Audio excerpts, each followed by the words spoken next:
একটা নতুন বাংলাদেশ গঠনের সুযোগ পেয়েছি।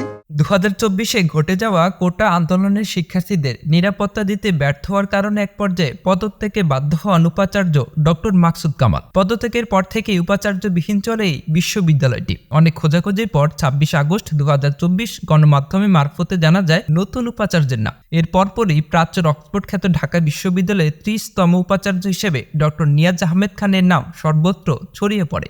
চলুন তাহলে আজ জানা যাক নতুন এই উপাচার্য ডক্টর নিয়াজ সম্পর্কে বিস্তারিত তথ্য।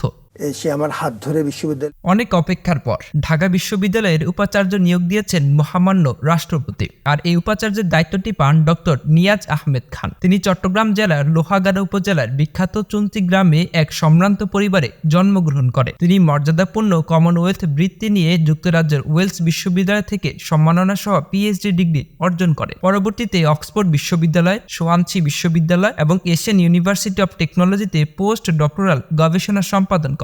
তিনি 2 শতাধিক গবেষণামূলক প্রবন্ধ ও বইয়ের রচয়িতা। জানা যায় এছাড়াও তার তত্ত্বাবধানে বর্তমানে দেশে এবং দেশের বাইরে 17 জন পিএইচডি গবেষক এবং 8 জন এমফিল গবেষক গবেষণায় নিয়োজিত রয়েছেন। আর অন্যদিকে তার পিতা হলেন ডক্টর শফিক আহমদ খান, যিনি ছিলেন অত্যন্ত মেধাবী একজন শিক্ষার্থী। গত শতকের 60-এর দশকের প্রথম দিকে ঢাকা বিশ্ববিদ্যালয় থেকে প্রাণ রসায়ন বিভাগে প্রথম শ্রেণীতে প্রথম স্থান অর্জন করেছিলেন তার পিতা। পরবর্তীতে তিনি ইউরোপের সারায়েভো বিশ্ববিদ্যালয় থেকে ডিস্টিংশন সহ ডিএসসি ডিগ্রি অর্জন করেন।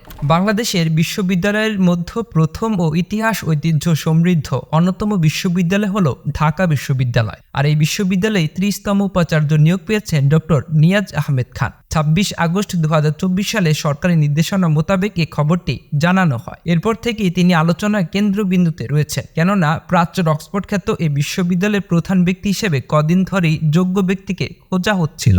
ইন্টারনেট ঘাটলে জানা যায় শিক্ষা ও গবেষণা ক্ষেত্রে তিনি যুক্তরাজ্যের অক্সফোর্ড বিশ্ববিদ্যালয়ের কুইন এলিজাবেথ হাউজে দক্ষিণ এশীয় ফেলো, ওয়েলস বিশ্ববিদ্যালয়ের রিসার্চ ফেলো, মিশরের আমেরিকান ইউনিভার্সিটি ইন কায়রোতে distinguished visiting researcher, Asian university for উইমেনের ডিস্টিংগুইশড ভিজিটিং প্রফেসর, চট্টগ্রাম বিশ্ববিদ্যালয়ের লোক প্রশাসন বিভাগের অধ্যাপক, থাইল্যান্ডের এশিয়ান ইনস্টিটিউট অব টেকনোলজির এশিয়ার রিসার্চ ফেলো এবং অস্ট্রেলিয়ার মোনাশ ইউনিভার্সিটির ভিজিটিং স্কলার হিসেবে দায়িত্ব পালন করেছেন। এছাড়াও তিনি বিশ্ব ব্যাংক, জাতিসংঘ, এশিয়ান ডেভেলপমেন্ট ব্যাংক, আমেরিকান আন্তর্জাতিক উন্নয়ন সংস্থা, যুক্তরাজ্য সরকারের সোয়ানসি বে রেশিয়াল ইকুইটি কাউন্সিল এবং বাংলাদেশ সরকারের বিভিন্ন পরিকল্পনা, প্রকল্প ও কর্মসূচিতে উপদেষ্টা ও পরামর্শক হিসেবে দায়িত্ব পালনও করছেন।